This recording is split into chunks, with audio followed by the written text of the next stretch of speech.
ശുദ്ധാത്മാവേ സഹായിക്കണമേ, പരിശുദ്ധാത്മാവേ സംസാരിക്കണമേ.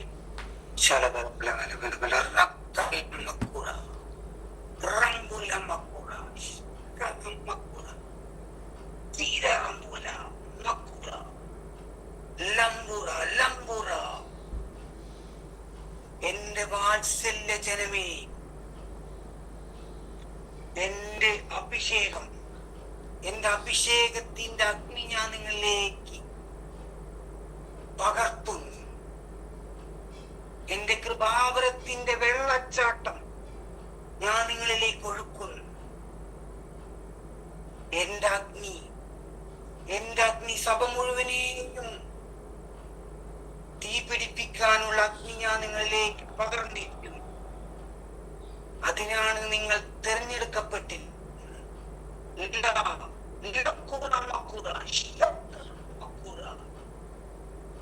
എന്നാൽ നിങ്ങൾക്ക് സഹനവും വേദനയും ഉണ്ടാവും, എന്നാൽ അതിൽ മഹത്വവും ഉണ്ടാവും.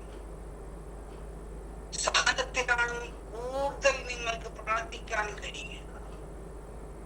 സഹനത്തിലാണ് നിങ്ങൾ കൂടുതൽ പ്രാർത്ഥിക്കുക, എന്നാൽ അതിൽ മഹത്വം ഉണ്ടാവും.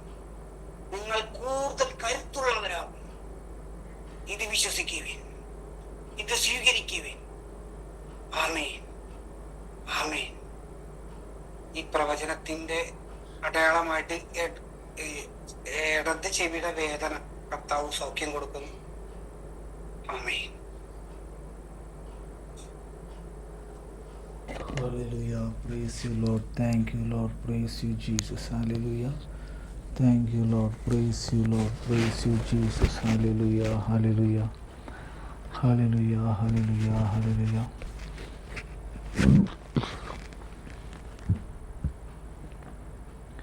Thank you, Lord. Praise you, Lord. Praise you, Jesus. Hallelujah. Hallelujah.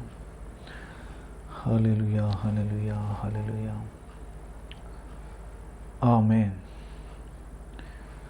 ഒരു നിമിഷം നമ്മളിൽ വസിക്കുന്ന പിതാവും പുത്രനും പരിശുദ്ധാത്മാവുമായ പരിശുദ്ധ രാജകീയ ത്രിത്വിക ദൈവത്തെ നമുക്ക് ആരാധിക്കാം.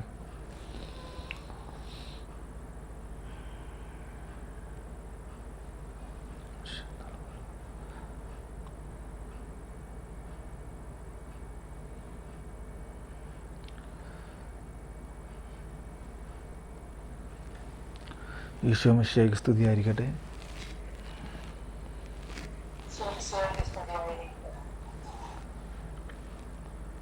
കത്തോലിക്ക സഭയുടെ മതബോധന ഗ്രന്ഥം 2637 ഖണ്ഡികയാണ് ഇപ്പോൾ നമ്മൾ പറയാൻ പോണത്. കൃതജ്ഞതാ പ്രകാശന പ്രാർത്ഥന.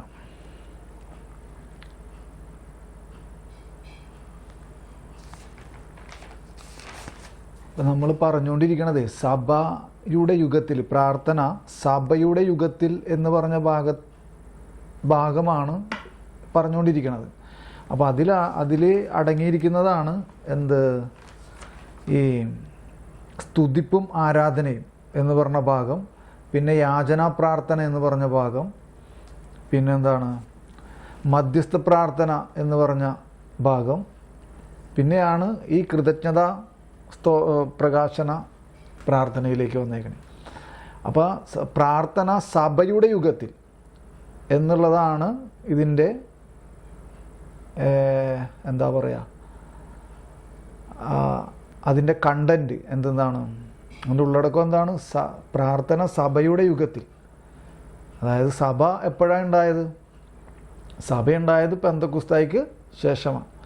അപ്പോൾ ആ കാലഘട്ടം തുടങ്ങിയിട്ടുള്ള പ്രാർത്ഥനയാണ്, ക്രൈസ്തവ പ്രാർത്ഥനയെക്കുറിച്ചാണ്. അപ്പോൾ അതിൻ്റെ മധ്യസ്ഥ പ്രാർത്ഥന ആ കാലഘട്ടത്തിലെ ആദിമസഭയിലെ, കൃതജ്ഞതാ പ്രകാശന പ്രാർത്ഥന, സ്തുതിപ്പും ആരാധനയും. അപ്പം ഇങ്ങനെ ഓരോരോ ഭാഗങ്ങളായിട്ട് സഭ നമ്മളെ കത്തോലിക്ക സഭയുടെ മതബോധന ഗ്രന്ഥം എന്ന ആ പ്രബോധനത്തിലൂടെ പഠിപ്പിക്കണേ. അപ്പോൾ 2637 ഖണ്ഡിക, ഞാനൊന്നും കൂടി അത് വായിക്കാം. അതിൻ്റെ തലക്കെട്ട് കൃതജ്ഞതാ പ്രകാശന പ്രാർത്ഥന. കൃതജ്ഞതാ പ്രകാശനമാണ് സഭയുടെ പ്രാർത്ഥനയുടെ സവിശേഷത. എന്താണ്? കൃതജ്ഞതാ പ്രകാശനമാണ് സഭയുടെ പ്രാർത്ഥനയുടെ സവിശേഷതയാണ്. അപ്പോൾ സഭയുടെ പ്രാർത്ഥനയുടെ സവിശേഷത കൃതജ്ഞതാ പ്രകാശനമാണ്. അപ്പോൾ ഇവിടെ പ്രധാനപ്പെട്ടൊരു കാര്യം എന്താണ് സഭയുടെ പ്രാർത്ഥന എന്നുള്ളതാണ് അല്ലേ. സഭയുടെ പ്രാർത്ഥനയുടെ സവിശേഷത എന്താണ്? കൃതജ്ഞതാ പ്രകാശനമാണ്. അപ്പോൾ എന്താണ് സഭയുടെ പ്രാർത്ഥന എന്നുള്ളതാണ് ചോദ്യം. അപ്പോൾ തീർച്ചയായിട്ടും അല്ലേ യാമപ്രാർത്ഥനകളും സങ്കീർത്തനമാല അല്ലേ സങ്കീർത്തനാലാപനങ്ങളും എല്ലാം ഔദ്യോഗികമായിട്ടുള്ള പ്രാർത്ഥനകളായിട്ട് ആദിമസഭയിൽ ഉണ്ടായിരുന്നു. പക്ഷേ അതിനേക്കാൾ എല്ലാം പരമോന്നതമായ ഒരു പ്രാർത്ഥനയാണ് എന്ത് പ്രാർത്ഥന? സഭയുടെ പ്രാർത്ഥനയുടെ സവിശേഷത. സഭയുടെ പ്രാർത്ഥന എന്ന് പറഞ്ഞാൽ ലിറ്റർജി അല്ലേ, എന്താണ്? ആരാധനക്രമം. അപ്പോൾ അതാണ് സഭയുടെ പ്രാർത്ഥനയുടെ പ്രാർത്ഥന. അപ്പോൾ ആ പ്രാർത്ഥനയിലൂടെയാണ്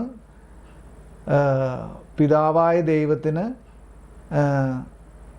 സഭ പരമോന്നതമായ കൃതജ്ഞതാ പ്രകാശനം അർപ്പിക്കുന്നത്. അപ്പോൾ കൃതജ്ഞതാ പ്രകാശനമാണ് സഭയുടെ പ്രാർത്ഥനയുടെ സവിശേഷത. പരിശുദ്ധ കുർബാനയുടെ ആഘോഷത്തിൽ അവൾ എന്തായിരിക്കുന്നുവോ അത് വെളിപ്പെടുത്തുകയും പൂർവോപരി ലക്ഷ്യത്തിലെത്തിക്കുകയും ചെയ്യുന്നു. എന്ന് പറഞ്ഞാൽ പിതാവായ ദൈവം ലോകത്തിന് വേണ്ടിയും അല്ലേ തനിക്ക് തന്നെയും ലോകത്തിന് വേണ്ടിയും തനിക്ക് തന്നെയും കൊണ്ടുവന്ന രക്ഷ, തനിക്ക് തന്നെയെന്ന് ഉദ്ദേശിക്കുന്ന സഭേനെ ഉണ്ടോ കൊണ്ടുവന്ന രക്ഷ, ആ രക്ഷ ക്രിസ്തുവിലൂടെ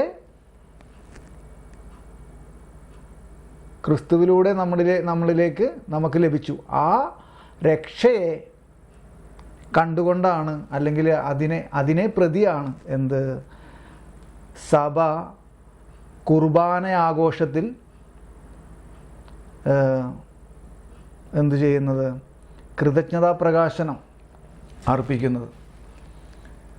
ആ അർത്ഥത്തിലാണ് ഇവിടെ എഴുതിയേക്കുന്നത്, പരിശുദ്ധ കുർബാനയുടെ ആഘോഷത്തിൽ അവൾ എന്തായിരിക്കുന്നുവോ, പരിശുദ്ധ കുർബാനയുടെ ആഘോഷത്തിൽ അവൾ എന്തായിരിക്കുന്നുവോ അത് വെളിപ്പെടുത്തുകയും പൂർവോപരി അത് ലക്ഷ്യത്തിലെത്തിക്കുകയും ചെയ്യുന്നു. അത് ലിറ്റർജിയിലൂടെയാണ് അത് എന്താണ് അത് വെളിപ്പെടുത്തുകയും അത് പൂർവോപരി ലക്ഷ്യത്തിലെത്തിക്കുകയും ചെയ്യുന്നത്. അപ്പോൾ ഞാനൊന്നും കൂടി വായിക്കട്ടെ. കൃതജ്ഞതാ പ്രകാശനമാണ് സഭയുടെ പ്രാർത്ഥനയുടെ സവിശേഷത. പരിശുദ്ധ കുർബാനയുടെ ആഘോഷത്തിൽ അവൾ എന്തായിരിക്കുന്നുവോ അത് വെളിപ്പെടുത്തുകയും പൂർവോപരി അത് ലക്ഷ്യത്തിലെത്തിക്കുകയും ചെയ്യുന്നു. യഥാർത്ഥത്തിൽ രക്ഷാകര കർമ്മത്തിലൂടെ ക്രിസ്തു സൃഷ്ടിയെ പാപത്തിൽ നിന്നും മരണത്തിൽ നിന്നും മോചിപ്പിക്കുകയും അതിനെ പുനഃപ്രതിഷ്ഠിച്ച് അവിടുത്തെ മഹത്വത്തിനു വേണ്ടി പിതാവിന് തിരിച്ചു നൽകുകയും ചെയ്യുന്നു. അപ്പം ഞാനൊന്നും കൂടി വായിക്കാനാണ്. ആ യഥാർത്ഥത്തിൽ രക്ഷാകര കർമ്മത്തിലൂടെ, ശ്രദ്ധിക്കണം കേട്ടോ, യഥാർത്ഥത്തിൽ രക്ഷാകര കർമ്മത്തിലൂടെ എന്ന് പറയുമ്പോൾ രക്ഷാകര പദ്ധതി എന്നല്ല അവിടെ എഴുതിയേക്കണത്, രക്ഷാകര കർമ്മം. ആ രക്ഷാകര പ്രവൃത്തി എന്താണ്? രക്ഷാകര പ്രവൃത്തി ക്രിസ്തുവിൻ്റെ രക്ഷാകര പ്രവൃത്തിയെ എങ്ങനെയാണ് നമുക്കത് അതിൻ്റെ കണ്ടൻറ്റ് മാത്രം എടുത്ത് പറയാനാണെങ്കിൽ നമ്മളെപ്പോഴും പറയാറുള്ളൊരു കാര്യം, നമ്മളല്ല സഭ പറയുന്നൊരു കാര്യം എന്താണ്? പ്രധാനമായിട്ടും അതിനെ എന്താണ് രക്ഷാകര പദ്ധതിയിൽ അടങ്ങിയിരിക്കുന്ന കണ്ടൻറ്റ്? പീഡാനുഭവം, കുരിശുമരണം, ഉദ്ധാനം, സ്വർഗാരോഹണം. ഉണ്ടോ? ശ്രദ്ധിച്ചോ നിങ്ങൾ? യഥാർത്ഥത്തിൽ രക്ഷാകര കർമ്മത്തിലൂടെ, രക്ഷാകര പദ്ധതിയിലൂടെ എന്നല്ല, മനസ്സിലായോ? ആ രക്ഷാകര പദ്ധതിയിൽ അവൻ ചെയ്ത പ്രവൃത്തി എന്താണ്? കർമ്മം എന്താണ്? മനസ്സിലാവുണ്ടോ? ശ്രദ്ധിച്ചോ നിങ്ങളത്? ആ രക്ഷാകര രക്ഷാകര പദ്ധതിയിൽ അവൻ എന്തെന്നാണ് ചെയ്തത്? അവൻ എന്ത് പ്രവൃത്തിയാണ് അതിനാണ് ആ കർമ്മം. മനസ്സിലായോ? ആ വാക്കിൻ്റെ ഒരു വ്യത്യാസം മനസ്സിലായോ? രക്ഷാകര കർമ്മത്തിലൂടെ എന്ന് പറഞ്ഞാൽ ഒറ്റ വാക്കിൽ പറഞ്ഞാൽ എന്താണ്? പെസഹ രഹസ്യത്തിലൂടെ. ആ പെസഹ രഹസ്യം എന്താണ്? പീഡാനുഭവം, കുരിശുമരണം, ഉദ്ധാനം, സ്വർഗാരോഹണം. മനസ്സിലാവുണ്ടോ? അപ്പോൾ ആ പെസഹ രഹസ്യത്തിലൂടെയാണ് അവൻ എന്ത് ചെയ്തത്? ക്രിസ്തു സൃഷ്ടിയെ, ആ സൃഷ്ടി എന്ന് പറഞ്ഞാൽ നമ്മൾ വിചാരിക്കണ പോലെ അല്ലേ, നമ്മൾ മാത്രമല്ല. മനസ്സിലാവുണ്ടോ? അല്ലെങ്കിൽ മനുഷ്യവംശം മാത്രമല്ല. മനസ്സിലാവുണ്ടോ? ലോകം മുഴുവനേ ക്രിസ്തു സൃഷ്ടിയെ പാപത്തിൽ നിന്നും മരണത്തിൽ നിന്നും മോചിപ്പിക്കുകയും എന്ന് പറയുമ്പോൾ പാപം, അതിൻ്റെ ശാപം, അതിൻ്റെ ശിക്ഷ ഉണ്ടോ? പാപം, അതിൻ്റെ ശാപം, അതിൻ്റെ ശിക്ഷ. മനസ്സിലായോ? അപ്പോൾ അതിൽ നിന്നല്ല, പക്ഷേ അതല്ല, അപ്പോൾ അത് താഴത്തേക്ക് വരുന്നുണ്ട്. അപ്പോൾ അതിൻ്റെ പൂർണ്ണത മനസ്സിലായോ? അതിൻ്റെ പൂർണ്ണത എപ്പോഴാണ് വരുന്നത് എന്നുള്ള താഴത്തേക്ക് വരും. താഴത്തേക്ക് നമുക്ക് വായിക്കുമ്പോഴാണ് മനസ്സിലാവുക. അപ്പോൾ അതിൻ്റെ പ്രോസസ്സ് നടന്നുകൊണ്ടിരിക്കണേ ഉള്ളൂ. രക്ഷാകര പദ്ധതി പ്രവൃത്തിയിലൂടെ ഈശോ എന്താ ചെയ്തത്? ഉത്ഭവ പാപത്തിലൂടെ മലിനമാക്കപ്പെട്ട സൃഷ്ടിയെ അവൻ വീണ്ടെടുത്തു. വീണ്ടെടുത്തു അവരെ അതിനെ വിശുദ്ധീകരിച്ചുകൊണ്ടിരിക്കുന്നു. വിശുദ്ധീകരണ പ്രക്രിയ നടന്നുകൊണ്ടിരിക്കുകയാണ്. മനസ്സിലാവുണ്ടോ? ഇനി എന്ത് ചെയ്യും എന്നുള്ളതാണ് ഇനി വായിക്കാൻ പോണത് നമ്മൾ. കണ്ടോ? യഥാർത്ഥത്തിൽ രക്ഷാകര കർമ്മത്തിലൂടെ ക്രിസ്തു സൃഷ്ടിയെ പാപത്തിൽ നിന്നും മരണത്തിൽ നിന്നും മോചിപ്പിക്കുകയും എന്ന് പറയുമ്പോൾ ഞാനൊന്നും കൂടി അതിനെ വ്യക്തത വരുത്തിയതാണ്. പാപത്തിൽ നിന്നും മരണത്തിൽ നിന്നും മോചിപ്പിക്കുകയും ചെയ്യുമെന്ന് പറയുമ്പോൾ പാപം, അതിൻ്റെ ശാപം, അതിൻ്റെ ശിക്ഷയിൽ നിന്നും. മനസ്സിലായോ? പാപത്തിൻ്റെ വേതനം എന്താണ്? മരണമാണ്. അപ്പോൾ ആ മരണം, നമ്മൾ ചെയ്ത പാപം, ആ പാപത്തിൻ്റെ മരണം, ആ വേതനം ആരെ ഏറ്റെടുത്തു? ഈശോ ഏറ്റെടുത്തു. മനസ്സിലായോ? അങ്ങനെയാണ് അവൻ കുരിശിൽ മരിച്ചത്. അപ്പോൾ പാപവും അതിൻ്റെ ശാപവും അതിൻ്റെ ശിക്ഷയും അവൻ ഏറ്റെടുത്തു. അപ്പോൾ അങ്ങനെയാണ് നമ്മളെ രക്ഷിച്ചത്. മനസ്സിലാവുണ്ടോ? അതൊക്കെ നമ്മൾ അങ്ങനെ വെറുതെ അങ്ങോട്ട് ഓടിച്ചു വായിച്ചു പോകുമ്പോൾ യഥാർത്ഥത്തിൽ രക്ഷാകര കർമ്മത്തിലൂടെ ക്രിസ്തു സൃഷ്ടിയെ പാപത്തിൽ നിന്നും മരണത്തിൽ നിന്നും മോചിപ്പിക്കുകയും എന്ന് പറയുമ്പോൾ എന്തെല്ലാം കാര്യങ്ങളാണ് അവിടെ നമ്മുടെ നമ്മൾ എന്തെല്ലാം നമ്മുടെ ഉള്ളിലൂടെ കടന്നു പോകണം എന്നുള്ളതിനെക്കുറിച്ച് ഞാനൊന്ന് ഓടിച്ചു പറഞ്ഞതാണ്. മനസ്സിലാവുന്നുണ്ട്? എന്നിട്ട് പിന്നെ പറയാണ്, അതിനെ പുനഃപ്രതിഷ്ഠിച്ച്. ഏതിനെ? ഈ സൃഷ്ടിയെ. സൃഷ്ടി എന്ന് പറഞ്ഞാൽ ലോകം മുഴുവനെയും എന്താണ്? പുനഃപ്രതിഷ്ഠിച്ച്. അതായത് നിങ്ങൾ ശ്രദ്ധിക്കട്ടോ, അതേ നോക്കിയേ, എന്താണ്? അതായത് ആ ഉത്ഭവ വിശുദ്ധി ഉണ്ടല്ലോ, ഉത്ഭവ വിശുദ്ധി. അതായത് ആദവും ഹവ്വയിലൂടെയും പുറപ്പെട്ട ഉത്ഭവ പാപം, ആ പാപത്തിന് മുൻപുള്ള അവസ്ഥയാണ് എന്തെന്ന്?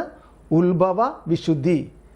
ആ ഉത്ഭവ വിശുദ്ധിയെ തിരിച്ചു പിടിച്ച് പിതാവായ ദൈവത്തിന്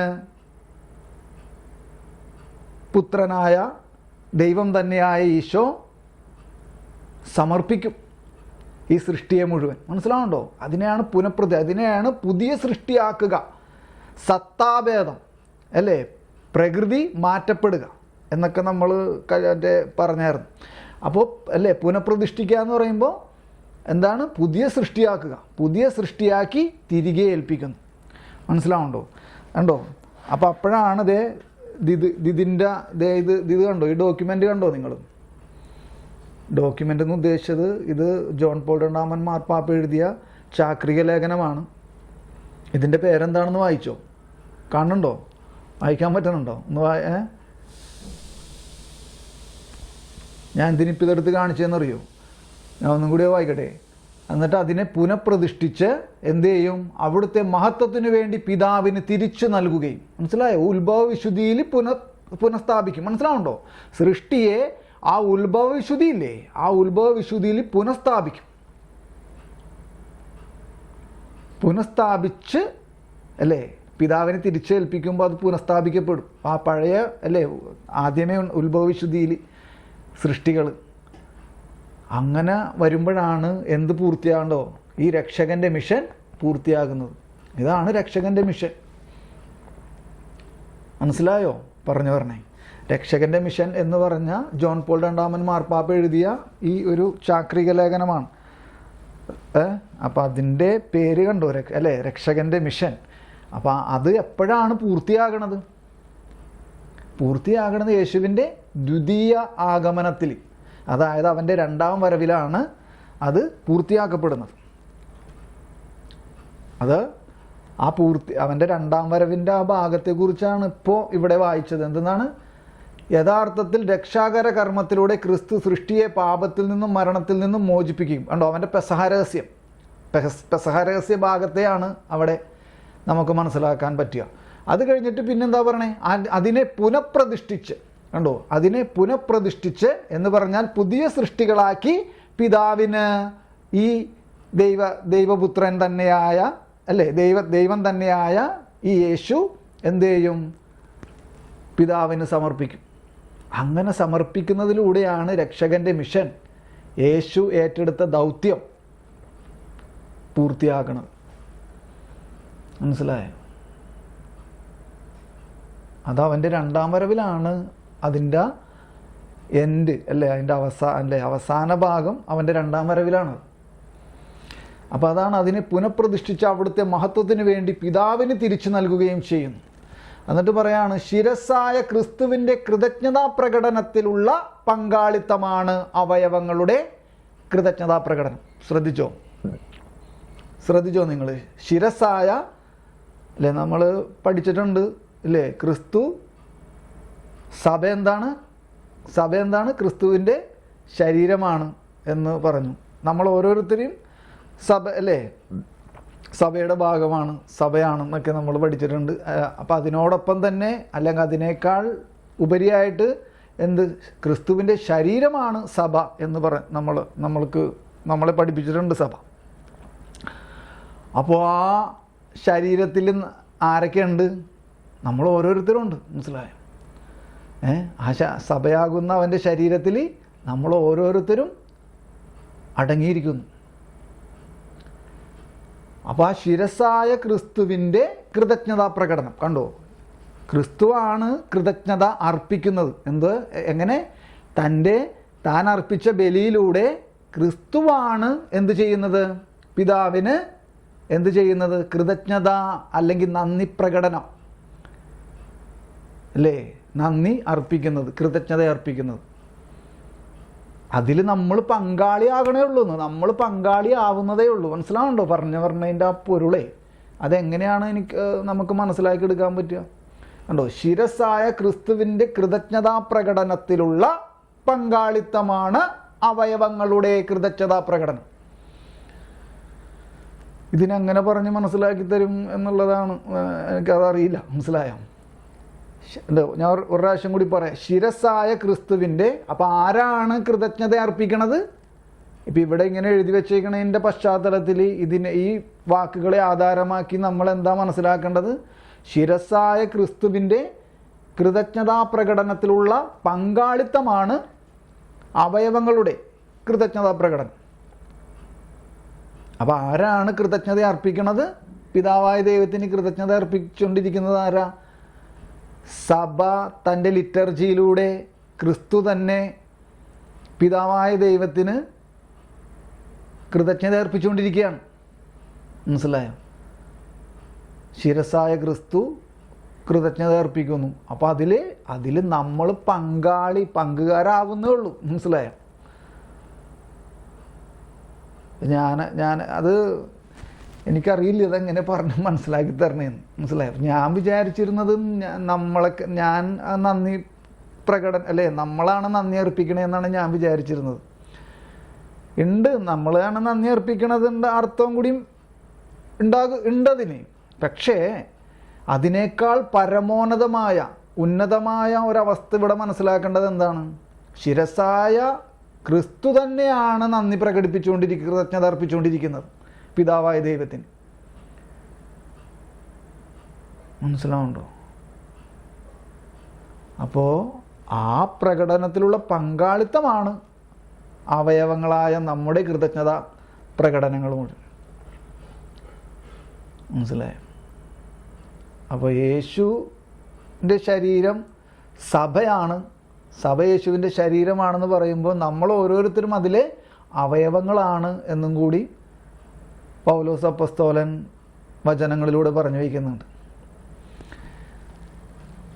നിങ്ങൾക്ക് മനസ്സിലായോ എന്ന് എനിക്കറിയില്ല. അതെങ്ങനെ പറഞ്ഞ് മനസ്സിലാക്കി തരണമെന്നും എനിക്കറിയില്ല. അത് നിങ്ങൾ തന്നെ പ്രാർത്ഥിച്ച് അത് മനസ്സിലാക്കാൻ സാധിക്കാത്തൊരു കാര്യമൊന്നുമല്ല. അത്ര വലിയ രഹസ്യമായി ആണത്. പക്ഷേ അത്ര നമുക്ക് അത് മനസ്സിലാക്കാൻ പറ്റാത്ത തരത്തിലുള്ളൊരു കാര്യമാണെന്ന് എനിക്ക് തോന്നണില്ല. പക്ഷെ അത് പറഞ്ഞ് വാക്കുകൾ കൊണ്ട് എങ്ങനെ സ്ഥാപിക്കണമെന്ന് എനിക്കറിയില്ല. മനസ്സിലായോ? ഞാൻ ഒന്നും കൂടി വായിക്കട്ടെ. 2637 കൃതജ്ഞതാ പ്രകാശന പ്രാർത്ഥന, അതാണ് തലക്കെട്ട്. അപ്പം എന്താണ് കൃതജ്ഞതാ അല്ലേ? എന്താണ് നന്ദി പ്രകടനം അല്ലേ? നന്ദി അർപ്പിക്കുന്നു. അപ്പം എന്താണത് ഈ കൃതജ്ഞതാ പ്രകാശന പ്രാർത്ഥന? അതെങ്ങനെയാണ് പിതാവായ ദൈവത്തിന് സഭയും ലോകം മുഴുവൻ തന്നെയും എങ്ങനെയാണ് നന്ദി പ്രകടനം നടത്തുന്നത് അല്ലെങ്കിൽ അർപ്പിക്കുന്നത്? കൃതജ്ഞതാ പ്രകാശനമാണ് സഭയുടെ പ്രാർത്ഥനയുടെ സവിശേഷത. പരിശുദ്ധ കുർബാനയുടെ ആഘോഷത്തിൽ അവൾ എന്തായിരിക്കുന്നുവോ അത് വെളിപ്പെടുത്തുകയും പൂർവോപരി അത് ലക്ഷ്യത്തിലെത്തിക്കുകയും ചെയ്യും. അപ്പോൾ അവളത് വെളിപ്പെടുത്തും. അവളെന്ന് ഉദ്ദേശിക്കുന്നത് മനസ്സിലായല്ലോ, സഭ അത് വെളിപ്പെടുത്തുകയും അത് പൂർവോപരി ലക്ഷ്യത്തിലെത്തിക്കുകയും ചെയ്യുന്നതൊക്കെ ഈ ലിറ്റർജിയിലൂടെയാണത്. സഭ തൻ്റെ ആരാധനക്രമത്തിലൂടെയാണ്, അവളുടെ ആരാധനക്രമത്തിലൂടെയാണ് ഇത് വെളിപ്പെടുത്തുകയും അത് പൂർവോപരി ലക്ഷ്യത്തിലെത്തിക്കുകയും ചെയ്യുന്നു. അതായത് നമ്മളിപ്പോൾ ഇതിൻ്റെ സൈഡ് ഗണ്ണികയിലോട്ട് 1328 എന്ന് പറഞ്ഞ സൈഡ് ഇപ്പം എടുക്കണ്ട 1328 ഗണ്ണിക സൈഡ് ഗണ്ണികയായിട്ട് ഇതിൽ വരുന്നുണ്ട്. അപ്പോൾ അത് വിശുദ്ധ കുർബാന എന്ന കൂദാശയെക്കുറിച്ചൊക്കെയുള്ള ഭാഗത്ത് വരുന്നതാണ്. അപ്പോൾ അവിടെ 7 അല്ലെങ്കിൽ 8 പേരുകളിൽ ഈ വിശുദ്ധ കുർബാന എന്ന കൂദാശയെ വിളിക്കുന്നു. എങ്ങനെ 7 8 പേരുകളിലായി എന്ത് വിളിക്കുന്നു? 8ഓളം പേരുകളിലായിട്ട് ഈ വിശുദ്ധ കുർബാന എന്ന കൂദാശ അറിയപ്പെടുന്നു. മനസ്സിലാവുണ്ടോ? അപ്പോൾ അതിലേക്ക് നമ്മൾ പോകും. അപ്പോൾ അതിലൊരു പേരെന്താണെന്നറിയാമോ? കൃതജ്ഞതാ സ്തോത്ര പ്രാർത്ഥന അല്ലെങ്കിൽ കൃതജ്ഞതാ സ്തോത്ര ബലി. മനസ്സിലായോ? നന്ദി പറച്ചിലാണ്. ഇപ്പം നമ്മുടെ അല്ലേ ഒറ്റ വാക്കി പറഞ്ഞ അല്ലെങ്കിൽ നമ്മുടെ അല്ലേ പെട്ടെന്ന് മനസ്സിലാവുന്ന ഭാഷ എന്താ? നന്ദി പറച്ചിൽ അല്ലേ? ബലി യേശുവിൻ്റെ ബലി എന്താണ്? മുഴുവനും പിതാവായ ദൈവത്തിന് നന്ദി പറച്ചിലാണ്, നന്ദി അർപ്പിക്കലാണ്, കൃതജ്ഞത അർപ്പിക്കലാണ്. മനസ്സിലായോ? പിതാവായ ദൈവം രക്ഷാകര പദ്ധതിയിലൂടെ ക്രിസ്തുവിലൂടെ കൊണ്ടുവന്ന രക്ഷ, ആ രക്ഷയെ പ്രതി എന്ത് ചെയ്യുന്നു? നന്ദി അർപ്പിച്ചുകൊണ്ടിരിക്കുകയാണ്. ശിരസ്സായ ക്രിസ്തുവിനോടൊപ്പം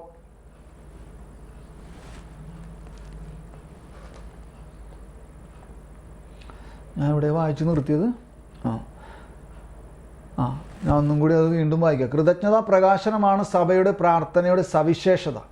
പരിശുദ്ധ കുർബാനയുടെ ആഘോഷത്തിൽ അവൾ എന്തായിരിക്കുന്നുവോ അത് വെളിപ്പെടുത്തുകയും പൂർവോപരി അത് ലക്ഷ്യത്തിലെത്തിക്കുകയും ചെയ്യും.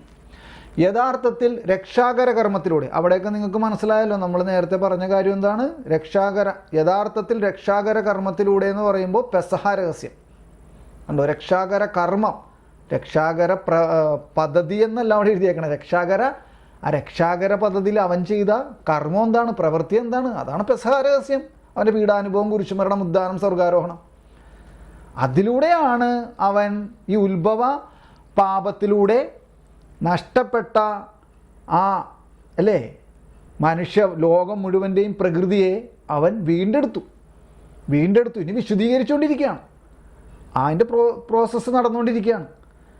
ഇനി അതിനെ പൂർണ്ണമായി വിശുദ്ധീകരിച്ച് അവൻ പുനഃപ്രതിഷ്ഠിച്ച് പുതിയ സൃഷ്ടികളാക്കി പിതാവിന് സമർപ്പിക്കുന്ന ആ സമയം വരും.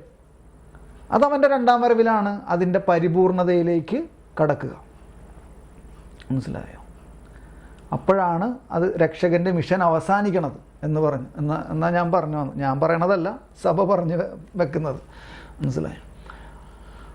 അപ്പോൾ യഥാർത്ഥത്തിൽ രക്ഷാകര കർമ്മത്തിലൂടെ ക്രിസ്തു സൃഷ്ടിയെ പാപത്തിൽ നിന്നും മരണത്തിൽ നിന്നും പാപത്തിൽ നിന്നും മരണത്തിൽ നിന്നും പറഞ്ഞപ്പോൾ ഞാൻ പറഞ്ഞു, അല്ലെങ്കിൽ നാം ഇങ്ങനെയും കൂടി അതിനെ മനസ്സിലാക്കണം. എന്താണ് പാപം? അതിൻ്റെ ശാപം, അതിൻ്റെ ശിക്ഷ അല്ലേ നിന്ന് മോചിപ്പിക്കുകയും. എങ്ങനെയാണിവ മോചിപ്പിച്ചേ?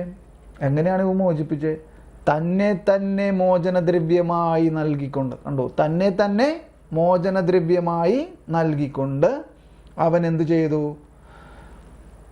ക്രിസ്തു സൃഷ്ടിയെ പാപത്തിൽ നിന്നും മരണത്തിൽ നിന്നും മോചിപ്പിക്കുകയും അതിനെ പുനഃപ്രതിഷ്ഠിച്ച് അവിടുത്തെ മഹത്വത്തിന് വേണ്ടി പിതാവിന് തിരിച്ചു നൽകുകയും ചെയ്യുന്നു. കണ്ടോ, പിതാവിൻ്റെ മഹത്വത്തിന് വേണ്ടി അവിടുന്ന് എന്ത് ചെയ്യും? പിതാവിന് തിരിച്ചു നൽകും. ശിരസ്സായ ക്രിസ്തുവിൻ്റെ കൃതജ്ഞതാ പ്രകടനത്തിലുള്ള, ഇത് കുറേയും കൂടി മോസ്റ്റ് ഇമ്പോർട്ടൻ്റ് ആയിട്ടുള്ള ഒരു വേർഡാണ് കേട്ടോ. ഈ ക്രിസ്തുവിൻ്റെ ശിരസ്സായ ക്രിസ്തുവിൻ്റെ കൃതജ്ഞതാ പ്രകടനത്തിലുള്ള പങ്കാളിത്തമാണ് അവയവങ്ങളുടെ കൃതജ്ഞതാ പ്രകടനം. അപ്പം നമ്മൾ ആണ് നന്ദി അർപ്പിക്കുന്നത്, കൃതജ്ഞത അർപ്പിക്കുന്നതെങ്കിലും എന്നൊക്കെ നമ്മൾ ഫിസിക്കലായിട്ട് നമ്മൾ അല്ലേ നന്ദിയൊക്കെ പറയാറുണ്ടെങ്കിലും നമ്മൾ എന്ത് മനസ്സിലാക്കണം അല്ലേ? നമ്മുടെ മുമ്പിൽ ആരുണ്ട്? ആരാണ് നന്ദി അർപ്പിച്ചുകൊണ്ടിരിക്കണേ? ക്രിസ്തു തന്നെയാണ്, ശിരസ്സാണ്.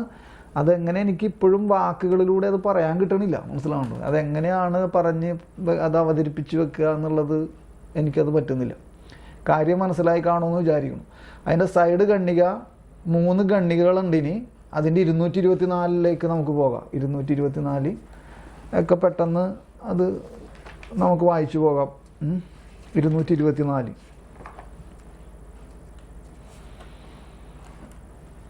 വേഗം എടുത്തോട്ടെ, നമുക്ക് സമയം അധികമില്ല. എടുത്തോ. 224 പുതിയ ആൾക്കാർക്കൊക്കെ എടുക്കാൻ പറ്റണ്ടോ?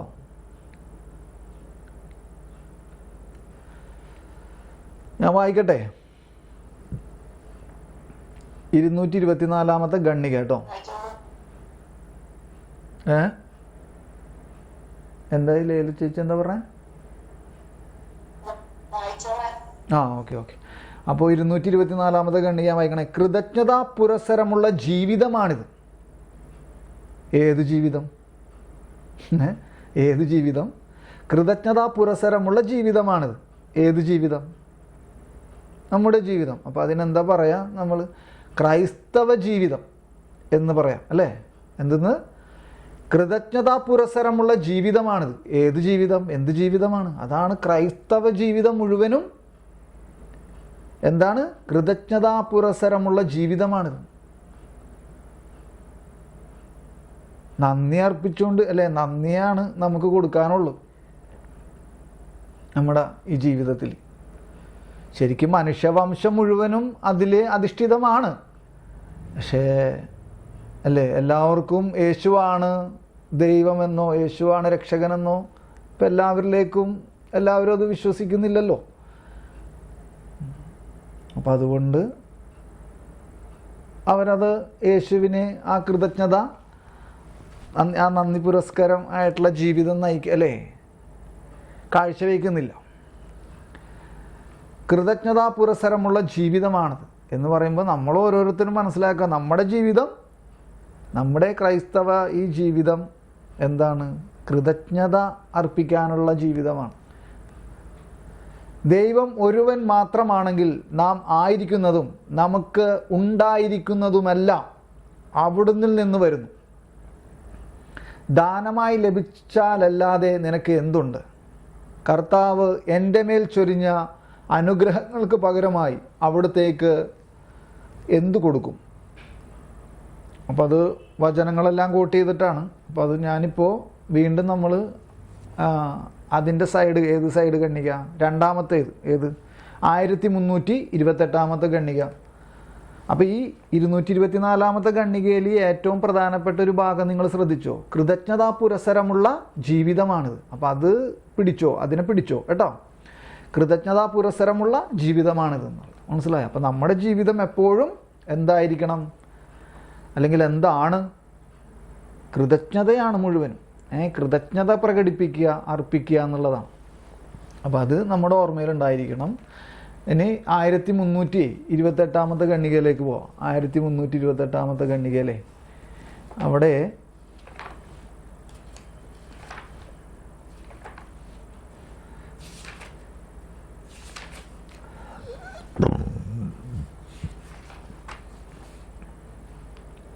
ഇത് കണ്ടോ, എടുത്തോ, നിങ്ങളെല്ലാവരും എടുത്തോ.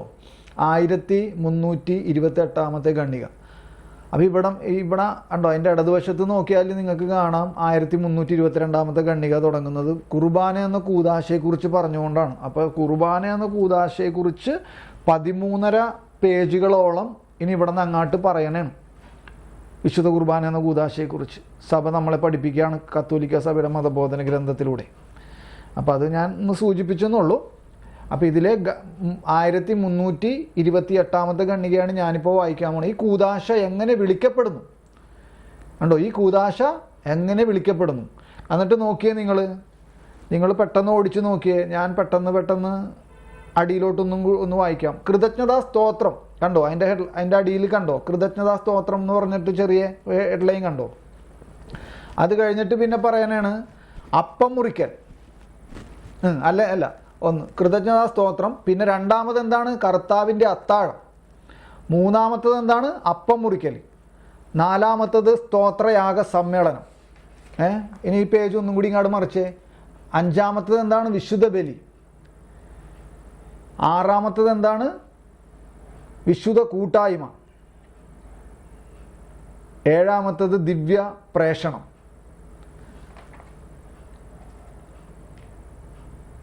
കണ്ടോ. അപ്പോൾ ആദ്യത്തെ പേര് തന്നെ നിങ്ങൾ ഇനി വീണ്ടും നമുക്ക് 1328 തന്നെ വരാട്ടോ. ഞാനപ്പോൾ എന്തിനിപ്പോൾ അതങ്ങനെ ഓടിച്ച് വായിച്ചെന്നറിയോ, മനസ്സിലായോ? ഒരു 7-8 പേരുകളിൽ എന്ത് ചെയ്യുന്നു, ഈ വിശുദ്ധ കുർബാന എന്ന കൂദാശ വിളിക്കപ്പെടുന്നു.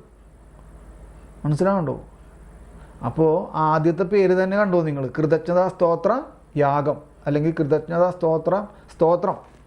സ്തോത്രയാഗം എന്നല്ല, കൃതജ്ഞതാ സ്തോത്ര ബലിയാണ് എന്നാണ് പറയുന്നത്. അപ്പോൾ എന്നിട്ട് ഈ കൂദാശയുടെ അക്ഷയമായ സമ്പന്നത നാം അതിന് നൽകുന്ന വ്യത്യസ്ത പേരുകളിൽ നിന്ന് വ്യക്തമാണ്. ശ്രദ്ധിക്കണം കേട്ടോ. ഈ കൂദാശ എങ്ങനെ വിളിക്കപ്പെടുന്നു എന്ന് പറഞ്ഞിട്ട് 1328 ഖണ്ഡികയാണ് ഞാനിപ്പോൾ വായിക്കണേ. ഈ കൂദാശയുടെ അക്ഷയമായ സമ്പന്നത കണ്ടോ. ആ വാക്കുകളെ മാത്രം എടുക്കുമ്പോഴേ നമ്മളൊന്ന് നോക്കിയേ. ഈ അക്ഷയമായ സമ്പന്നത എന്ന് പറഞ്ഞു, എന്താണ് അക്ഷയം എന്ന് പറഞ്ഞാൽ? എന്താണ് അക്ഷയം? ഒറ്റ വാക്കിൽ പറയാനാണെങ്കിൽ എന്താണ് അക്ഷയം? അക്ഷയം എന്ന് പറഞ്ഞാൽ ക്ഷയിക്കാത്തത് അല്ലേ? മനസ്സിലാവുന്നുണ്ടോ? അപ്പോൾ ഇത് നോക്കിയേ, നിങ്ങൾ നോക്കിയേ, ഇത് കണ്ടോ. യേശു ക്രിസ്തു ചരിത്രത്തിൽ കണ്ടോ, ശ്രദ്ധിക്കണേ, ഇപ്പം എന്നെ നോക്കിയേ. യേശു ക്രിസ്തു ചരിത്രത്തിൽ ഒരിക്കൽ അർപ്പിച്ച ബലി കണ്ടോ. യേശു ക്രിസ്തു ചരിത്രത്തിൽ ഒരിക്കൽ അർപ്പിച്ച ബലി അത് നിത്യമായി എവിടെ നിലനിൽക്കുന്നു? സ്വർഗത്തിൽ നിലനിൽക്കുന്നു. മനസ്സിലായോ? യേശു ക്രിസ്തു ചരിത്രത്തിൽ ഒരിക്കൽ എന്നേക്കുമായി അർപ്പിച്ച ബലി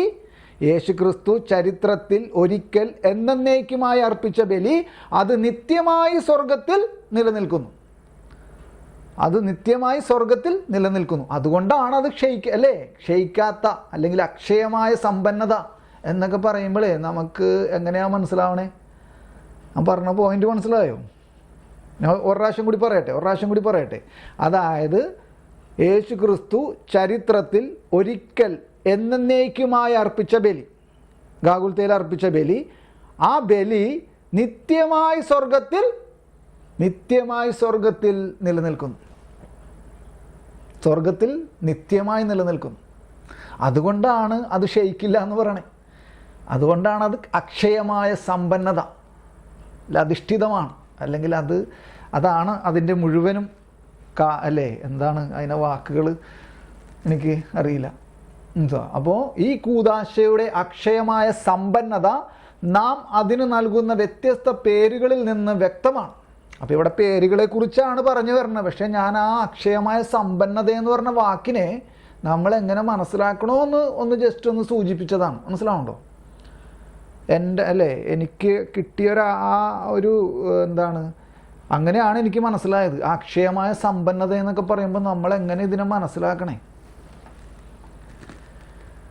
അപ്പോൾ ഈ കൂദാശയുടെ അക്ഷയമായ സമ്പന്നത നാം അതിന് നൽകുന്ന വ്യത്യസ്ത പേരുകളിൽ നിന്ന് വ്യക്തമാണ്. ഓരോ പേരും ഇതിൻ്റെ ചില പ്രത്യേകതകൾ പ്രകാശിപ്പിക്കുന്നു. അത് താഴെ പറയുന്ന പേരുകളിൽ വിളിക്കപ്പെടുന്നു. എന്നിട്ട് പറയാണ് കൃതജ്ഞതാ സ്തോത്രം. എന്നിട്ട് പറയാണ് കാരണം അത് ദൈവത്തോടുള്ള കൃതജ്ഞതാ പ്രകടനമാണ്. കണ്ടോ, കാരണം അത് ദൈവത്തോടുള്ള കൃതജ്ഞതാ പ്രകടനം, നന്ദി പറച്ചിലാണ് ദൈവത്തോടുള്ള. കാരണം അവൻ നമുക്ക് ചെയ്തു തന്ന പ്രവൃത്തി എന്താണ്? രക്ഷ. എന്താണ് അവൻ നമുക്ക് ചെയ്തു തന്ന പ്രവൃത്തി? എന്താണ് കർമ്മം? എന്താണ് രക്ഷാകര കർമ്മം? എന്തായിരുന്നു? അതാണ് അല്ലേ രക്ഷ. കൃതജ്ഞത, കാരണം അത് ദൈവത്തോടുള്ള കൃതജ്ഞത പ്രകടനമാണ്. കൃതജ്ഞതാ സ്തോത്രം ചെയ്യുക, ആശീർവദിക്കുക എന്നീ ക്രിയാപദങ്ങൾ ദൈവത്തിൻ്റെ പ്രവൃത്തികളായ സൃഷ്ടികർമ്മം, വീണ്ടെടുപ്പ്, വിശുദ്ധീകരണം. കണ്ടു, ഇതെല്ലാം കുർബാനയിൽ സംഭവിക്കുന്നു. മനസ്സിലായോ? സൃഷ്ടികർമ്മം, വീണ്ടെടുപ്പ്, വിശുദ്ധീകരണം എന്നിവയെ പ്രഘോഷിക്കുന്ന യഹൂദ ആശീർവാദങ്ങളെ പ്രത്യേകിച്ച് ഭക്ഷണ സമയത്തുള്ളവയാണ് അനുസ്മരിപ്പിക്കുന്നത്. 2600 ഇനി ഏതാണ് അതിൻ്റെ 2603 ഖണ്ഡിക. 2603 ഖണ്ഡികയിലോട്ട് പോ.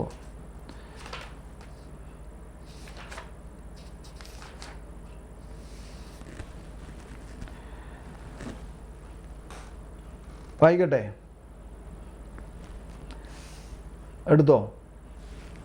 പരസ്യ ജീവിതകാലത്ത് 2603 2603 പരസ്യ ജീവിതകാലത്ത് യേശു അർപ്പിച്ച വ്യക്തമായ 2 പ്രാർത്ഥനകൾ. ശ്രദ്ധിക്കണേ, പരസ്യ ജീവിതകാലത്ത് യേശു അർപ്പിച്ച വ്യക്തമായ 2 പ്രാർത്ഥനകൾ സുവിശേഷകന്മാർ രേഖപ്പെടുത്തിയിട്ടുണ്ട്. അവ ഓരോന്നും ആരംഭിക്കുന്നത് നന്ദി പ്രകടനത്തോടെയാണ്. കണ്ടോ, അവ ഓരോന്നും ആരംഭിക്കുന്നത് നന്ദി പ്രകടനത്തോടെയാണ്. ആദ്യത്തേത് സ്വർഗസ്ഥനായ പിതാവിനെ ഏറ്റുപറയുകയും അംഗീകരിക്കുകയും സ്തുതിക്കുകയും ചെയ്യുന്നു. ആദ്യത്തെ പ്രാർത്ഥന. അപ്പോൾ രണ്ടാമത്തെ പ്രാർത്ഥന, ഇനി അതിൻ്റെ അടിയിലത്തെ ഖണ്ഡികയിലേക്ക് വരുമ്പോഴാണ് പറയണേ ലാസറിനെ ഉയർപ്പിച്ച പ്രാർത്ഥനയാണ്. മനസ്സിലാവുന്നുണ്ടോ? അപ്പോൾ ആദ്യത്തെ പ്രാർത്ഥന എന്താണ്? 2603 പറയണ പ്രാർത്ഥന എന്താണ്? സ്വർഗസ്ഥനായ പിതാവിനെ ഏറ്റുപറയുകയും അംഗീകരിക്കുകയും സ്തുതിക്കുകയും ചെയ്യും. അപ്പോൾ എന്തെന്നാൽ അവിടുന്ന് ദൈവരാജ്യത്തിൻ്റെ രഹസ്യങ്ങൾ ബുദ്ധിമാന്മാരെന്ന് സ്വയം വിചാരിച്ചവരിൽ നിന്ന് മറച്ചു വയ്ക്കുകയും ശിശുക്കൾക്ക് വെളിപ്പെടുത്തി കൊടുക്കുകയും ചെയ്യുന്നു. ഈ ശിശുക്കൾ എന്ന് പറഞ്ഞാൽ സുവിശേഷ ഭാഗ്യങ്ങളിലെ ദരിദ്രർ എന്ന് അവിടെ ബ്രാക്കറ്റിൽ എഴുതിയിരിക്കുകയാണ്. അപ്പോൾ ശിശുക്കൾ എന്ന് പറയുമ്പോൾ എന്താണ്? സുവിശേഷ ഭാഗ്യങ്ങളിലെ ദരിദ്രർക്കാണ് വെളിപ്പെടുത്തി കൊടുക്കുകയും ചെയ്തു. അതേ പിതാവേ എന്ന വാക്കുകൾ യേശുവിൻ്റെ ഹൃദയത്തിൻ്റെ ആഴവും. അപ്പോൾ ഇവിടെ 4 കാര്യങ്ങൾ എഴുതി വയ്ക്കുകയാണ്. എന്താണ്? അവിടെ ശ്രദ്ധിച്ചോ. അതേ പിതാവേ എന്ന വാക്കുകൾ, യേശുവിൻ്റെ അതേ പിതാവേ, അതായിരുന്നു നിൻ്റെ അഭീഷ്ടം എന്നൊക്കെ പറയണില്ലേ? മനസ്സിലായോ? എന്നിട്ട് പറയാണ് എന്ത്? നീ ബുദ്ധിമാന്മാരിൽ നിന്നും മറച്ചു വെച്ച് ശിശുക്കൾക്ക് നീ ഇത് വെളിപ്പെടുത്തി എന്നൊക്കെ പറയണ ആ വചനഭാഗം അതതിൻ്റെ അടിയിലുണ്ട്, ഫുട് നോട്ടിലുണ്ട്. നമ്മിപ്പോൾ അങ്ങോട്ട് പോകണില്ല. ഞാൻ പറയണത് നിങ്ങൾക്ക് മനസ്സിലായോ? അല്ലെങ്കിൽ ഇവിടെ വായിക്കണം മനസ്സിലാവും. അതേ പിതാവേ എന്ന വാക്കുകൾ യേശുവിൻ്റെ ഹൃദയത്തിൻ്റെ ആഴവും പിതാവിൻ്റെ സംപ്രീതിയോടുള്ള വിധേയത്വവും. ഇത് ഒന്നാമത്തെ കാര്യം. ശ്രദ്ധിക്കണം കേട്ടോ, നിങ്ങൾ വിരലുകൊണ്ട് എണ്ണിക്കോ. അതേ പിതാവേ എന്ന വാക്കുകൾ യേശുവിൻ്റെ ഹൃദയത്തിൻ്റെ ആഴവും പിതാവിൻ്റെ സംപ്രീതിയോടുള്ള വിധേയത്വവും ഒന്നാമത്തെ കാര്യം. രണ്ടാമത്തെ കാര്യം എന്താണ്? അവിടുത്തെ ഗർഭം ധരിച്ച അവസരത്തിൽ അവിടുത്തെ അമ്മ നടത്തിയ സമ്മത പ്രഖ്യാപനത്തിൻ്റെ മാറ്റൊലി. എന്താണ്? അവിടുത്തെ ഗർഭം ധരിച്ച അവസരത്തിൽ അവിടുത്തെ അമ്മ നടത്തിയ സമ്മത പ്രഖ്യാപനത്തിൻ്റെ മാറ്റൊലി എന്തായിരുന്നു അത് പറയാമോ? അതെന്തായിരുന്നു? മാതാവ് എന്താണ് കൊടുത്തത്? അല്ലേ, ഗബ്രിയേൽ മാലാഖ വന്നപ്പോൾ മാതാവ് എന്തായിരുന്നു ആ വാക്കുകൾ? അല്ലേ, ഇതാ ഞാൻ നിന്റെ ഇഷ്ടം എന്നിൽ നിറവേറട്ടെ. കണ്ടോ, ഇതാണ് മാതാവിൻ്റെ ആ വാക്കുകൾ, ആ മാറ്റൊലി, സമ്മത പ്രഖ്യാപനത്തിൻ്റെ മാറ്റൊലി എന്ന് പറഞ്ഞത്. മനസ്സിലാവുണ്ടോ? അപ്പോൾ എന്താണ്? ഒന്നും കൂടി ഞാൻ വായിക്കട്ടെ. അതേ പിതാവേ എന്ന വാക്കുകൾ യേശുവിൻ്റെ ഹൃദയത്തിൻ്റെ ആഴവും പിതാവിൻ്റെ സംപ്രീതിയോടുള്ള വിധേയത്വം ഒന്നാമത്തെ കാര്യം. രണ്ടാമത്തെ കാര്യം അവിടുത്തെ ഗർഭം ധരിച്ച അവസരത്തിൽ അവിടുത്തെ അമ്മ നടത്തിയ സമ്മത പ്രഖ്യാപനത്തിൻ്റെ മാറ്റൊലി. ഇനി മൂന്നാമത്തത് ഗത്സമൻ തോട്ടത്തിലെ യാതനാവേളയിൽ യേശു പിതാവിനോട് പറയാനിരുന്നതെന്തോ അതിൻ്റെ പ്രതിരൂപവും ഇവിടെ പ്രകാശിതമാകുന്നു. എന്താണ് ഗത്സമനയിൽ പിതാവിനോട് യേശു പറയാനിരുന്നത്? എന്താണ് പറയാനിരുന്നത്? ഇതാ നിന്റെ ഇഷ്ടം എന്നിൽ നിറവേറട്ടെ, അല്ലേ? അതാണ് പറയാനിരുന്നത്. അപ്പോൾ ആ പറയാനിരുന്നത് എന്തോ അതിവിടെ അതിൻ്റെ പ്രതിരൂപം ഇവിടെ പ്രകാശിതമാകുന്നു. പരസ്യ ജീവിതകാലത്ത് യേശു അർപ്പിച്ച വ്യക്തമായ 2 പ്രാർത്ഥനകളെക്കുറിച്ച് സുവിശേഷകന്മാർ രേഖപ്പെടുത്തിയതിനെ അടിസ്ഥാനത്തിൽ പറയുന്ന കാര്യങ്ങളാണിത്. മനസ്സിലാവുണ്ടോ? ആ ഓഡിയോ ഓഫ് ചെയ്ത് തരും ചോദിച്ചേ, മനസ്സിലാവുണ്ടോ? അപ്പോൾ അതേ പിതാവേ എന്ന് പറയുന്നുണ്ടല്ലോ. അപ്പോൾ അത് എന്തെല്ലാം സുവിശേഷത്തിൻ്റെ മറ്റു പ്രാർത്ഥന, അല്ലേ? ഇപ്പം മാതാവ് പറഞ്ഞത് ഇതാ നിന്റെ ഇഷ്ടം എന്നിൽ നിറവേറട്ടെ, അല്ലേ എന്ന് പറഞ്ഞില്ലേ? അതേപോലെ തന്നെ യേശുവും ഗെത്സമനയിൽ പറഞ്ഞില്ലേ, അല്ലേ? മാതാവ് എന്താ പറഞ്ഞത്? ഇതാ നിന്റെ ദാസി, നിന്റെ ഇഷ്ടം പോലെ എന്നിൽ നിറവേറട്ടെ. അതേപോലെ തന്നെ ഈശോയും പറഞ്ഞു, എന്ത് പറഞ്ഞു? എൻ്റെ ഹിതമല്ല നിന്റെ ഹിതം നിറവേറട്ടെ എന്ന് പറഞ്ഞു. അപ്പോൾ ഇതെല്ലാം ഇവിടെ പ്രകാശിതമാകുന്നു. ആ പ്രാർത്ഥനകളുടെ എല്ലാം പ്രതിരൂപം ഇവിടെ പ്രകാശിതമാകും. പിതാവിൻ്റെ തിരുമനസ്സിൻ്റെ രഹസ്യത്തോട് ശ്രദ്ധിക്കണം കേട്ടോ. ഈ വാക്കുകളൊക്കെ നിങ്ങൾ ശ്രദ്ധിക്കണം കേട്ടോ. ഇതൊക്കെ വളരെ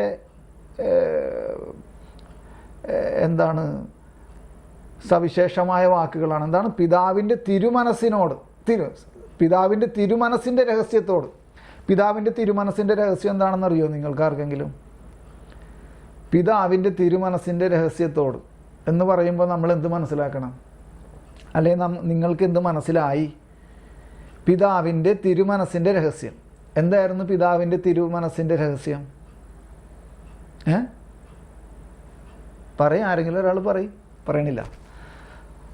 അതാണ് രക്ഷാകര പദ്ധതി. മനസ്സിലാവുണ്ടോ? പിതാവിൻ്റെ മനസ്സിൻ്റെ രഹസ്യം എന്ന് പറഞ്ഞാൽ എന്താണ്? അതാണ് രക്ഷാകര പദ്ധതി. മനസ്സിലായോ? പിതാവിൻ്റെ തിരുമനസ്സിൻ്റെ രഹസ്യത്തോട് യേശുവിൻ്റെ മാനുഷിക ഹൃദയം പുലർത്തിയ, കണ്ടോ? ശ്രദ്ധിക്കണം കേട്ടോ. പിതാവിൻ്റെ തിരുമനസ്സിൻ്റെ രഹസ്യത്തോട് യേശുവിൻ്റെ മാനുഷിക ഹൃദയം, യേശുവിൻ്റെ ദൈവിക ഹൃദയം എന്നാണോ എഴുതിയേക്കണേ? മനസ്സിലായോ? യേശുവിൻ്റെ മാനുഷിക ഹൃദയം പുലർത്തിയ സ്നേഹസാന്ദ്രമായ ഒട്ടിച്ചേരലിൽ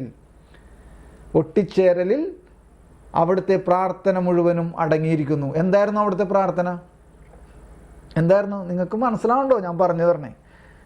അവിടുത്തെ പ്രാർത്ഥന മുഴുവനും അടങ്ങിയിരിക്കുന്നു എന്നൊക്കെ പറഞ്ഞ് വായിക്കുമ്പോഴേ അവിടുത്തെ പ്രാർത്ഥന എന്തായിരുന്നു അവിടുത്തെ പ്രാർത്ഥന? ഈശോ പറഞ്ഞു ഇല്ലേ, ഇതാ ഞാൻ, എന്നെ അയച്ചാലും, അല്ലെങ്കിൽ ഇതാ ഞാൻ. മനസ്സിലായോ? 110 സങ്കീർത്തനമൊക്കെ അവിടുത്തെ പ്രാർത്ഥന മുഴുവനും അടങ്ങിയിരിക്കുന്നു എന്ന് പറഞ്ഞാൽ ഇതാ ഞാൻ. അതാണ് ആ പ്രാർത്ഥന യേശുവിൻ്റെ.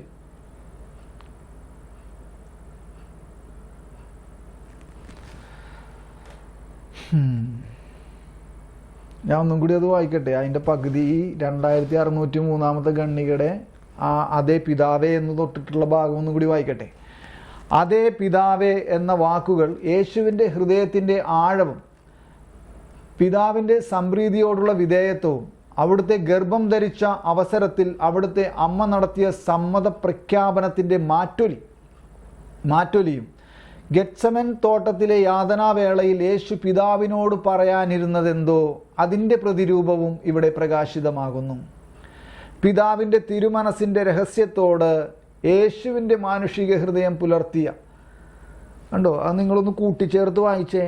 പിതാവിൻ്റെ തിരുമനസ്സിൻ്റെ രഹസ്യത്തോട് യേശുവിൻ്റെ മാനുഷിക ഹൃദയം പുലർത്തിയ സ്നേഹസാന്ദ്രമായ ഒട്ടിച്ചേരൽ. ആ ഒട്ടിച്ചേരലാണ് എന്തെന്ന് ഒന്ന് പറഞ്ഞേ. ഇതാ ഞാൻ, എന്നെ അയച്ചാലും എന്ന് യേശയ്യാ പുസ്തകത്തിലൊക്കെ നമ്മൾ വായിച്ചത്. മനസ്സിലായോ? എന്താണ് പറഞ്ഞത്? ഇതാ ആ സ്നേഹസാന്ദ്രമായ ഒട്ടിച്ചേരലാണ് പിതാവായ ദൈവത്തിൻ്റെ രക്ഷാകര പദ്ധതി. അതിലോട്ട് യേശുവിൻ്റെ മാനുഷിക ഹൃദയം ഒട്ടിച്ചേരുകയാണ്. ആ ഒട്ടിച്ചേർന്നപ്പോൾ പിന്നെ എന്താ പറയാനുള്ളത്? ഇതാ ഞാൻ, അല്ലേ? നിനക്ക് ഇഷ്ടമുള്ളത് നീ ചെയ്തോ എന്നിലൂടെ. ഇതാ ഞാൻ. ഇങ്ങനൊരു സമർപ്പണമാണ് നമ്മുടെ ജീവിതത്തിലെ കർത്താവ് ആഗ്രഹിക്കുന്നത്. ഇങ്ങനത്തെ ഒരു സമർപ്പണം, അത് സമർപ്പിക്കുന്നതിലൂടെയാണ് നമ്മളെ ദൈവം എന്തിനാണോ സൃഷ്ടിച്ചത് ആ അവസ്ഥയിൽ നമ്മൾ വിജയിക്കുള്ളൂ. മനസ്സിലായോ? ഇതേപോലത്തെ സമർപ്പണം ഉണ്ടെങ്കിലാണ്, സംഭവിക്കുമ്പോഴാണ് ഇതാ ഞാനെന്ന് പറയാൻ നമ്മൾക്ക് സാധിക്കുന്നിടത്താണ്, മനസ്സിലായോ, നമ്മുടെ ജീവിതത്തിൽ ദൈവത്തിന്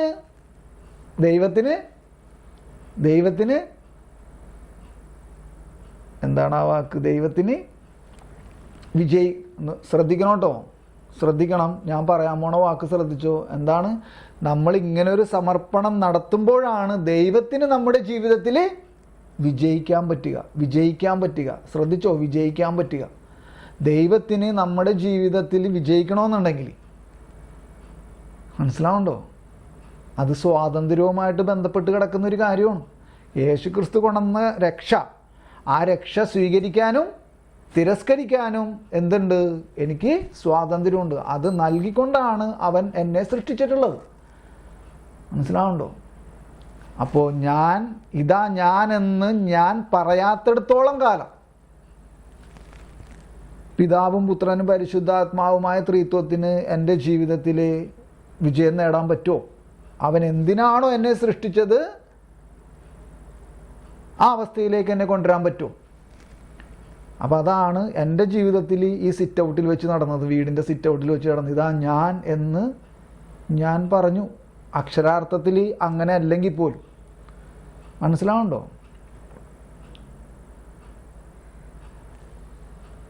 നമ്മുടെ ഓരോരുത്തരുടെയും ജീവിതത്തിൽ ദൈവം വിജയിച്ചിട്ടുണ്ടെങ്കിൽ അത് ഇങ്ങനത്തെ ഒരു സമർപ്പണം നടന്നിട്ടുണ്ടാവും. മനസ്സിലായോ? ഇങ്ങനത്തെ ഒരു സമർപ്പണം നടന്നിട്ടുണ്ടാകും. അല്ലാതെ ദൈവത്തിന് ഒരു മനുഷ്യ ജീവിതത്തിൽ വിജയിക്കാൻ പറ്റില്ല എന്നാണ് ഞാൻ മനസ്സിലാക്കുന്നത്. അതെൻ്റെ ജീവിതത്തിൻ്റെ അടിസ്ഥാനത്തിലും, എൻ്റെ ജീവിതത്തിലെ പൗലോസ് അപ്പോസ്തലൻ പറഞ്ഞ പോലെ, ഈ വചനത്തെ ആധാരമാക്കി എന്ന് പറഞ്ഞ പോലെ എൻ്റെ ജീവിതത്തെ ആധാരമാക്കി ഞാൻ പറയാണ്, ഇതാ ഞാൻ എന്ന് ഞാൻ സമർപ്പിച്ചു പോകും. അന്നാണ് എൻ്റെ ജീവിതത്തിൽ ദൈവം വിജയിച്ചു തുടങ്ങിയത്. മനസ്സിലായോ? അപ്പം ഇത് ചിലപ്പോൾ നമുക്ക് അല്ലേ, അതെന്താ നിങ്ങൾക്കൊരു ഇത് തോന്നണുണ്ടോ? ദൈവത്തിന് വിജയിക്കണമെങ്കിൽ നമ്മുടെ സമ്മതം വേണോ? നമ്മുടെ സമ്മതം വേണം എന്നാണ് സ്വാതന്ത്ര്യത്തിലെ ആ സ്വാതന്ത്ര്യം നൽകിയപ്പോൾ ഉണ്ടായിരിക്കണ ഒരവസ്ഥയാണത്.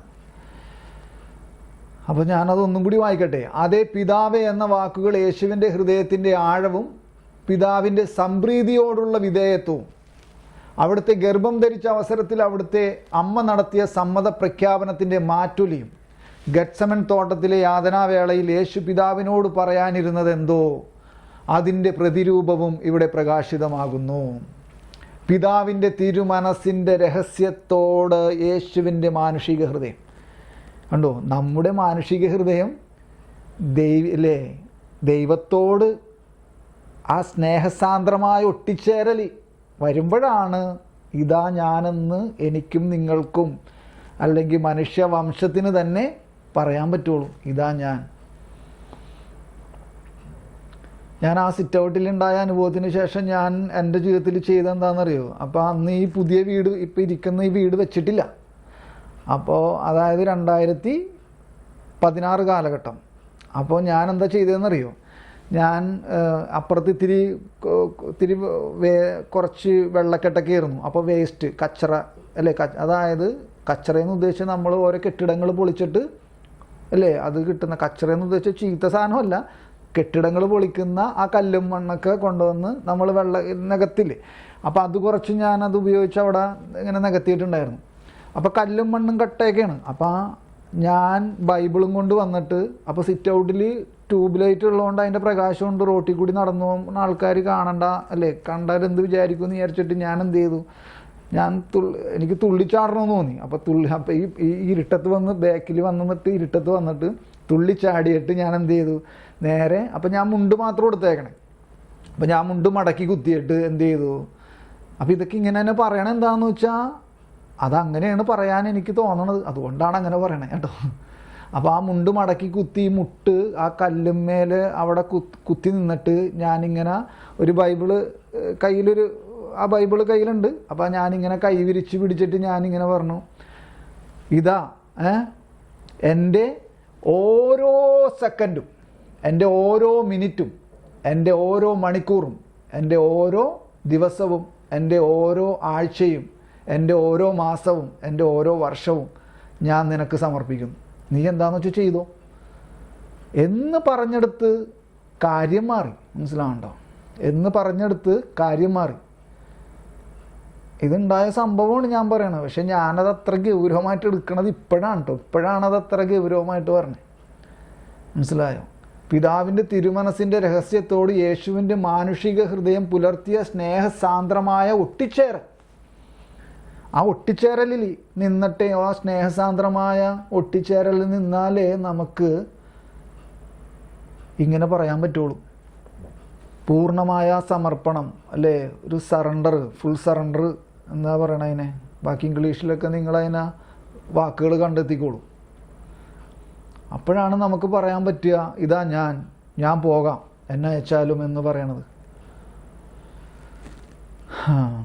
അപ്പോൾ ഇതിൽ കൂടുതൽ എനിക്ക് ആ വാക്കിനെ പറയാൻ എനിക്കറിയില്ല. ഞാനാണ് എന്നിട്ട് അതിന് ശേഷമാണ് പിന്നെ എൻ്റെ ജീവിതത്തിൽ പിന്നെ അതിൻ്റെ അല്ലേ സുവിശേഷ വേലക്ക് വേണ്ടിയിട്ടുള്ള ആ കാര്യങ്ങളിലേക്ക് കർത്താവ് എന്നെ കൊണ്ടുപോകുന്നത്.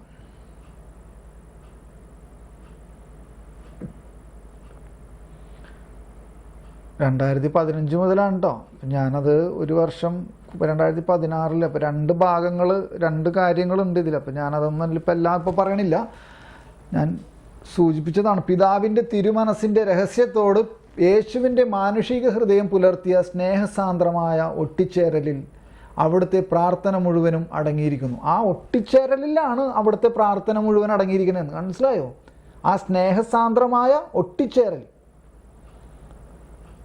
ആ സ്നേഹസാന്ദ്രമായ ഒട്ടിച്ചേരലിൽ എന്ത് സംഭവിച്ചു? അവിടുത്തെ പ്രാർത്ഥന മുഴുവനും അടങ്ങിയിരിക്കുന്നു. എന്താണ് ആ പ്രാർത്ഥന? ഇതാ എന്നെ അയച്ചാലും. മനസ്സിലായോ? ഇതിൽ കൂടുതൽ എങ്ങനെയാണ് ഈ വാക്കിനെ പറയാൻ പറ്റണേ? ഇതിൽ കൂടുതൽ ഒരു പക്ഷേ പറയാൻ പറ്റും. ഇതിൽ കുറച്ച് എനിക്ക് പറയാനറിയില്ല. ഇത് എനിക്കിങ്ങനെ പറയാൻ അറിയുള്ളൂ. കാരണം എൻ്റെ ജീവിതത്തിൻ്റെ കാര്യം വെച്ചിട്ടല്ലേ എനിക്ക് പറയാൻ പറ്റുക. മറ്റുള്ളവരുടെ ജീവിതം വെച്ചിട്ട് അവരവർക്ക് പറയാൻ സാധിക്കട്ടെ നിങ്ങൾക്കെല്ലാവർക്കും.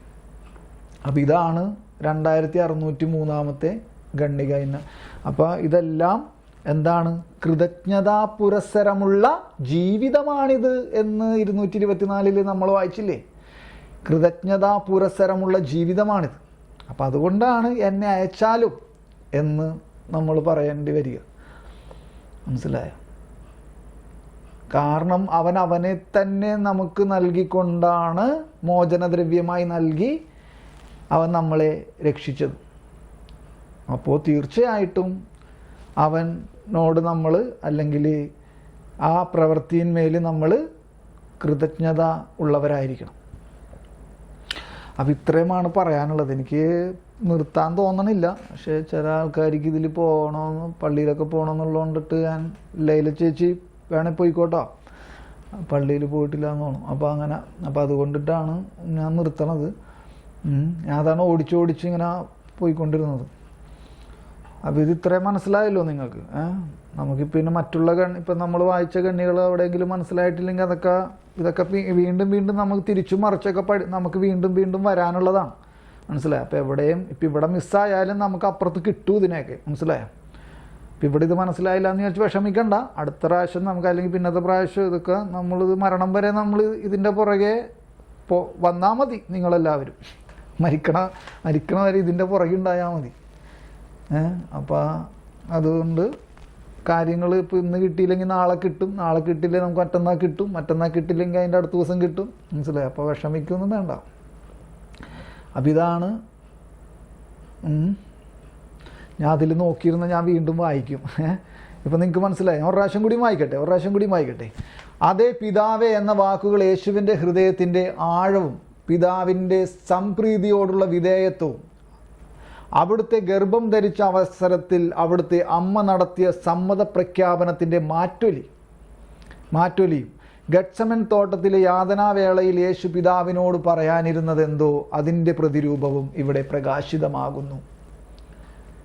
എന്നിട്ടാണ് പിന്നെ പറയുന്നത്, പിതാവിൻ്റെ തിരുമനസ്സിൻ്റെ രഹസ്യത്തോട് യേശുവിൻ്റെ മാനുഷിക ഹൃദയം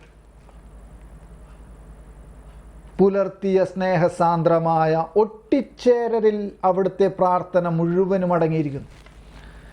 ഈ അർത്ഥത്തിലാണ് ഈശോ പറഞ്ഞത് ഞാനും പിതാവും ഒന്നാണ് എന്ന് പറഞ്ഞത്. അപ്പോൾ ആ വചനമൊക്കെ ഇങ്ങനെ ഓർമ്മ വരാണ്. ഞാനും പിതാവും ഒന്നാണ്.